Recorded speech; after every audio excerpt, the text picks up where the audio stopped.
फिलहाल कैथल की नई अनाज मंडी में मौजूद हूं और पीछे मेरे आप देख रहे हैं कल पूर्व में सांसद राजकुमार सैनी द्वारा एक बड़ा कार्यक्रम का आयोजन यहां पर किया जा रहा है, जिसके तैयारियां जो है वह फिलहाल देख सकते हैं तमाम जो इनके कार्यकर्ता वो करते हुए नजर आ रहे हैं। मौके पर पूर्व सांसद राजकुमार सैनी भी पहुंचे हैं।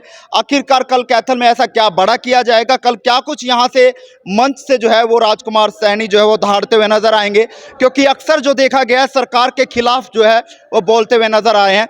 तस्वीरों की बात करें तो राजकुमार सैनी फिलहाल जायजा लेते हुए नजर आ रहे हैं।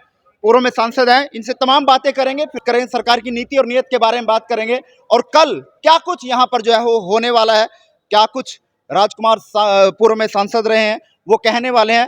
राजकुमार सैनी जी, पहले तो बहुत बहुत स्वागत आपका चैनल में।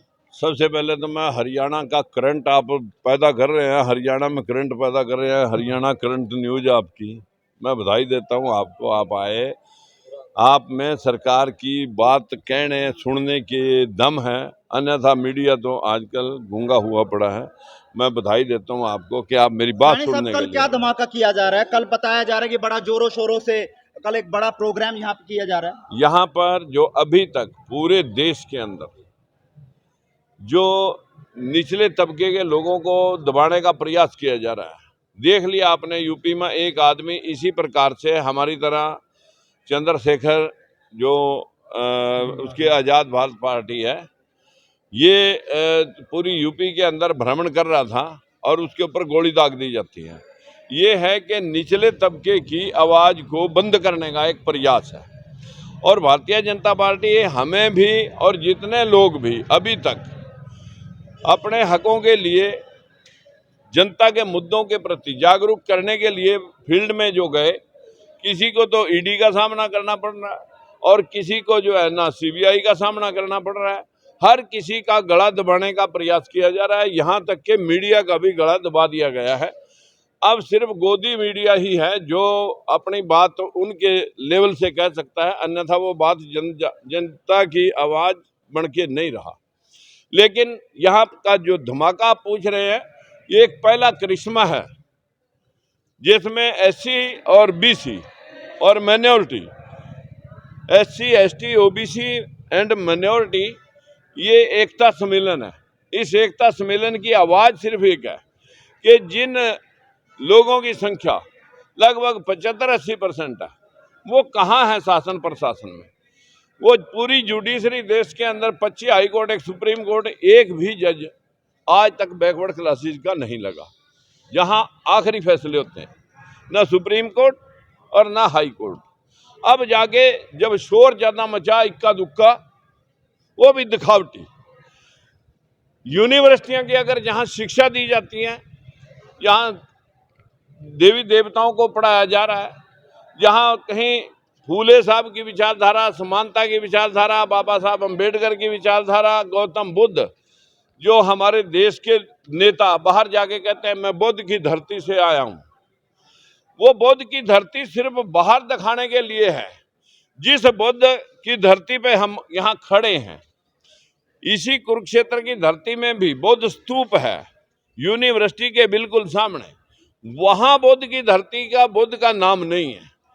आज अगर दिखावटी तौर पर जो हर नोट पे मोहर है उसको छोटा किया जा रहा है, पार्लियामेंट में जो शेर दिखाई देते थे, जो शांति का प्रतीक दिखाई देते थे, उनकी मुद्रा आक्रोशित बना दी गई।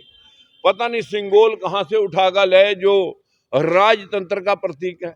ये लोग राजतंत्र में बिलीव कर रहे हैं, प्रजातंत्र में बिलीव नहीं कर रहे हैं। अगर आज किसान वर्ग को देखें, एमएसपी के लिए लाठियां बांधी जाती हैं, एक साल तक 700-800 लोग सड़कों पर पड़े मर जाते हैं, फिर कहते हैं भाई हम सॉरी फील करके काले कानून वापस लेते हैं। किसानों की आमदन 2 गुनी होनी थी, वो 2 गुनी छोड़ जो ना उनकी सिंगल गुनी भी नहीं रही। देश के अंदर यही पोजीशन छात्रों की है, यही पोजीशन कर्मचारियों की है। जो रिटायर कर्मचारी हैं वो सड़कों पर 1 पेंशन 1 रैंक की बात करते लेकर के घूम रहे हैं। अभी तक उसका फायदा बड़े बड़े अधिकारियों को हुआ, आम जन को वो फायदा ही नहीं हुआ। जहां पर आ जाती है बच्चों के रोजगार की बात, 2 करोड़ नौकरियां प्रति वर्ष देने का वायदा किया था, 2 लाख नौकरी भी ये लोग दे नहीं सके। देश के अंदर अगर इन भाइयों से पूछें कोई जिन मुद्दों के ऊपर सरकार आपको बना के दी थी कि भाई हम महंगाई के ऊपर कंट्रोल करेंगे, भ्रष्टाचार के ऊपर अंकुश डालेंगे, आज 300 का सिलेंडर 1100 में है। हमारे देश में पेट्रोल 100 रुपए को छू चुका है, डीजल और पेट्रोल 100 रुपए के लेवल पर जा रहा है। कहाँ है वो महंगाई का अंकुश? कहाँ है वो स्मृति ईरानी जो सिलेंडर रख के सर पे नाचा करती थी? कहाँ है वो बहन बेटियों का सशक्तिकरण जो रातों रात बहन बेटियों के साथ रेप करके जला दिए जाते हैं? जो काम पिछले दिनों रहा कुहा कांग्रेस की सरकार में हुआ करता था, कुछ नेता 10 जनपद के दरबारी बने हुए थे, अब बहुत सारे लोग उनमें से छोड़ के चले गए हैं, लेकिन उससे कई गुना बढ़ करके भारतीय जनता पार्टी ने लोगों के ऊपर इस प्रकार का तानाशाही रवैया बरता। सैनी साहब, अगर बात करें, किसानों की बात आप कर रहे हैं, लेकिन भाजपा के नेता मंत्री ये कहते हैं, विधायक ये कहते हैं कि वो किसान नहीं है, राजनीति से प्रेरित हैं, वो किसान नहीं है, कहीं ना कहीं राजनीतिक पार्टी को लेकर के कारण जो है वो इस तरह के उपद्रव करते हुए नजर आते हैं, तब कर जो है लाठियां भांजी जाती हैं। जब 6400 रुपए MSP सूरजमुखी का सेंट्रल सरकार ने एक नियुक्त कर दिया, तो फिर प्रदेश सरकार कहाँ से आई उसको चैलेंज करने वाली कि हम 5000 से ज़्यादा देंगे भी तो 6000 रुपये फलां बिल से देंगे, 300 रुपये उस बिल से देंगे, हम 6400 रुपये नहीं दे सकते। ये कौन सा तरीका है? फिर उस MSP का क्या मतलब है? तो सैनी साहब, वहीं अगर बात करें तो अभय सिंह चौटाला भी परिवर्तन यात्रा को लेकर जो है वो गांव दर गांव जा रहे हैं। कहाँ देखते हैं कोई प्रभाव छोड़ पाएंगे 2024 में, या ये कहा जा सके कि आपकी पार्टी और इनेलो इकट्ठा हो सकती है? देखिए, जब मैं इनेलो पार्टी में बंसीलाल से हमने युद्ध करके कि भाई इतना तानाशाही, जो 5 भर्तियां देखने के बाद बंसीलाल की सरकार की, हमने उससे हिसाब पूछा तो बंसीलाल ने हमें पार्टी से निकाल दिया। फिर हमने 15 आदमी इकट्ठे करके बंसीलाल को हटा दिया और ओम प्रकाश चौटाला की सरकार बनाई।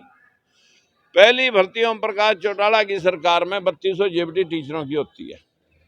जिन बच्चों ने टेस्ट दिए थे उनमें 70% मेरिट SC और BC के बच्चों की थी। चौटाला ने लिस्ट देख करके फाड़ के और नई लिस्ट जारी कर दी और उस अफसर को हवालात में दे दिया। तब हमने विरोध किया कि ये तो तानाशाही है, जिन लोगों ने टेस्ट भी नहीं दे रखे उनके आप नाम सिलेक्ट कर रहे हो। जब हमने प्रेस कॉन्फ्रेंस करी तो जोर लगाया ओम प्रकाश चौटाला ने उसे दबाने के लिए, लेकिन तिहाड़ जेल में 10 साल की सजा काट के अब आया। ये तो है इनका परिवर्तन। पहले अपने घर में परिवर्तन कर लें, उसके बाद जनता का परिवर्तन करें। इनके काटी हुई है चीफ मिनिस्टर की कुर्सी। हमारा मकसद जो है ना, किसी से राजनीतिक रोटियां सेकना नहीं। 3 बार सत्ता छोड़ दी जन भावनाओं के अनुरूप। जब सुप्रीम कोर्ट के फैसले के बाद कि आरक्षण जो है, जिस दिन कह रहे थे कि जाट हम लेके छोड़ेंगे, उस दिन मैंने कहा था कि आरक्षण अब 100% कर दिया जाना चाहिए। जाटों को भी दो, ब्राह्मण बनिए, ठाकुरों को भी दो। 100% आरक्षण जनसंख्या अनुपात में सभी के हित और सभी के हक सबको मिलने चाहिए। बताइए इसमें मैंने क्या गलत कहा था? कांग्रेस भी अब कहीं ना कहीं ये कहती नजर आ रही है कि हवा कांग्रेस की चल रही है, 2024 में पूर्ण बहुमत से कांग्रेस जो है वो हरियाणा में आएगी। क्या कहना चाहेंगे उसको लेकर? रणदीप सिंह सुरजेवाला भी कर्नाटक की जीत के बाद अब कैथल में उतर चुके हैं। देखिए, इनकी तो हवा बहुत बार चल चुकी है, 45 साल तक चली। ये दलित और पिछड़ा, SC ST OBC ये कहाँ है? हम तो इन्हीं से पूछना चाहते हैं और इस जनता से पूछना चाहते हैं कि आखिर इनके हकों के साथ खिलवाड़ फिर कैसे हुआ, जो कल को यहाँ आगाज होने जा रहा है। इसमें जो आप पार्टी के बीच में रहे और प्रेजेंट में इसी SC ST OBC के लिए वो लड़ रहे हैं, राजेंद्र पाल गौतम, हमारे बाबा साहब भीमराव अम्बेडकर के वंशज, उसी के पोते भीमराव यशवंतराव अम्बेडकर और वामन मेश्राम, भारत मुक्ति मोर्चा, और दद्दू प्रसाद जो BSP के सरकार के समय कैबिनेट मंत्री रहे, और छगन भुजबल जी जो इस देश में जिन्होंने SC ST OBC की आवाज को बुलंद किया, उनको 6 साल तक तेलगी के कारण जेल में डाल दिया। अब कहाँ गया वो तेलगी? अब कैसे वो बरी हुए? जो ये लोग हैं, जो लोग इनके खिलाफ, उस षड्यंत्र के खिलाफ बोलते हैं, उसे ये या तो जेल में कर देते हैं, या हवालात में डाल देते हैं, या मर्डर कर देते हैं। ये व्यवस्था इस देश की बनी हुई है। लेकिन उसी व्यवस्था को चैलेंज हम करते हैं कि भाई अब आप दलितों, पिछड़ों, छोटे तबके के साथ खिलवाड़ नहीं कर सकेंगे, क्योंकि पूरे देश के अंदर 11% की अभी तक हिस्सेदारी है 52% लोगों की। बैकवर्ड का हिस्सा अभी तक 11% है। अब 52 हिस्से की जगह उन्हें 11 मिले, इससे ज्यादा कुठाराघात क्या कर तो सकते सैनी हैं? साहब, कल एकता सम्मेलन जो किया जा रहा है, तो कहीं ना कहीं 2024 में भी परिवर्तन लाएगा? ये तो परिवर्तन आया खड़ा है और परिवर्तन करके दिखाएंगे आप। राजकुमार सैनी जी, आखिरी सवाल है मेरा। लगता नहीं कि आपको आपकी जो बयानबाजी है वो कहीं ना कहीं आपके राजनीतिक सफर को दूर लेती जा रही है? 2024 आ गया है, लगभग 10 साल का अंतराल जो है वो राजनीति से आप जो सत्ता में थे वो दूर हो गया। कहीं ना कहीं बयानबाजी आपकी राजनीति को बिठा सकती है और डुबा सकती है? देखिए, ये तो आपकी सोच है।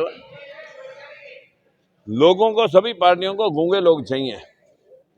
अगर हमारे राजनीतिक भूख होती तो हम बीजेपी को नहीं छोड़ते, चौटाला को नहीं छोड़ते, कांग्रेस को नहीं छोड़ते।